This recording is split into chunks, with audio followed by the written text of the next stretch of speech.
इस सच्ची घटना की शुरुआत होती है 2007 से। 2007 में सागरिका और अनुरूप भट्टाचार्य दोनों शादी करते और नॉर्वे में जाकर रहने लगते।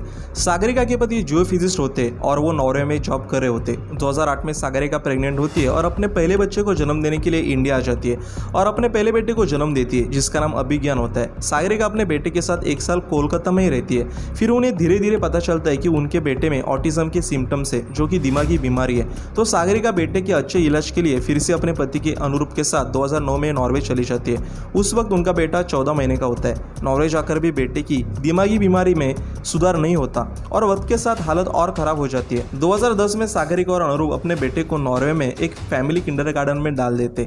तब तक सागरिका दूसरी बार प्रेग्नेंट होती है और कुछ समय बाद लड़की को जन्म देती है जिसका नाम ऐश्वर्या होता है। बेटी के जन्म के बाद सागरिका के लिए मुश्किलें और बढ़ती है क्योंकि अपने दिमागी बीमार बेटे अभिसर पर ध्यान देने के लिए ज्यादा समय नहीं मिलता। लेकिन जैसे जैसे सब सही चल रहा होता है पर 2011 में सागरिका और अनुरूप पर तो मानो दुख का पहाड़ गिर जाता है। एक दिन नॉर्वे की चाइल्ड वेलफेयर सर्विसेज सागरिका और अनुरूप के घर एक लीगल नोटिस भेजती है। चाइल्ड वेलफेयर सर्विसेज यानी नॉर्वे गवर्नमेंट की एक संस्था जो बच्चों की देखभाल और उनके ऊपर होने वाले किसी भी अत्याचारों से उनकी रक्षा करती हो। तो चाइल्ड वेलफेयर सर्विसेज के नोटिस में यह लिखा था कि सागरिका और अनुरूप अपने बच्चों की सही तरह से देखभाल नहीं करते। बाद में चाइल्ड वेलफेयर सर्विसेज के लोग उनके घर आते हैं और सागरिका अनुरूप को समझाने लगते हैं कि नॉर्वे में बच्चे की परवरिश कैसे करते और वो कहते कि आप जो आपके देश के हिसाब से बच्चों की परवरिश कर रहे वो गलत है। जैसे बच्चों को हाथ से खाना खिलाना, बच्चों को अपने साथ सुलाना। और फिर वह लोग सागरिका अनुरूप से कहते कि हम बच्चों को थोड़ी देर के लिए अपने साथ घुमाने ले जा रहे और वो दोनों बच्चों अभिज्ञान और ऐश्वर्या को लेकर वहां से निकलते और फिर वापस नहीं आते।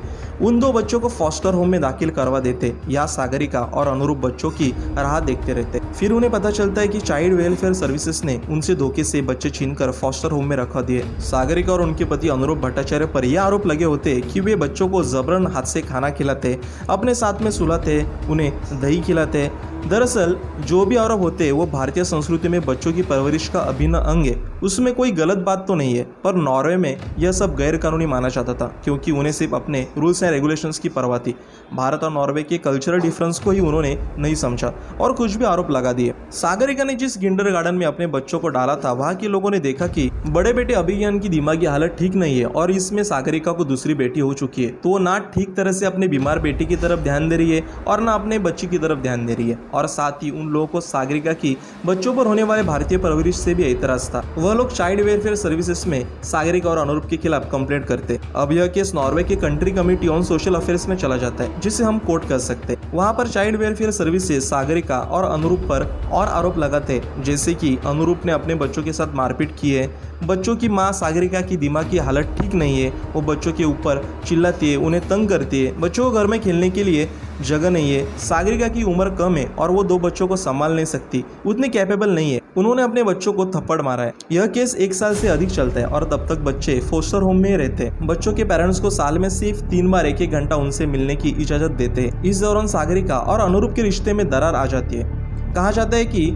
नॉर्वे की चाइल्ड वेलफेयर सर्विसेज जानबूझकर बाहर से आए हुए लोगों के बच्चों को जबरन ऐसे फोस्टर होम में डालते ताकि उन्हें अपने देश के रीति रिवाज और रूल्स रेगुलेशंस के हिसाब से ढाल सके।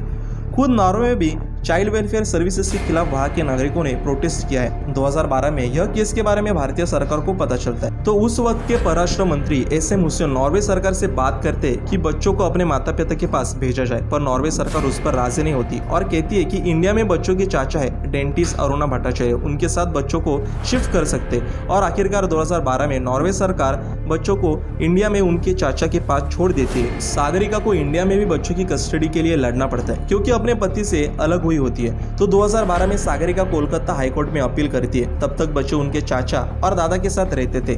2013 में कोलकाता हाईकोर्ट का निकाल आ जाता है और सागरिका को बच्चों की कस्टडी मिल जाती है। आज सागरिका और उनके बच्चे नोएडा में रहते हैं और सागरिका एक IT फर्म में काम करती है। उन्होंने अपने जीवन संघर्ष पर एक बुक लिखी है, द जर्नी ऑफ मदर। इसी पर मिसेस चैटर्जी वर्सेस नॉर्वे, यह रानी मुखर्जी की फिल्म आधारित है। वीडियो पसंद आए तो सब्सक्राइब जरूर करें।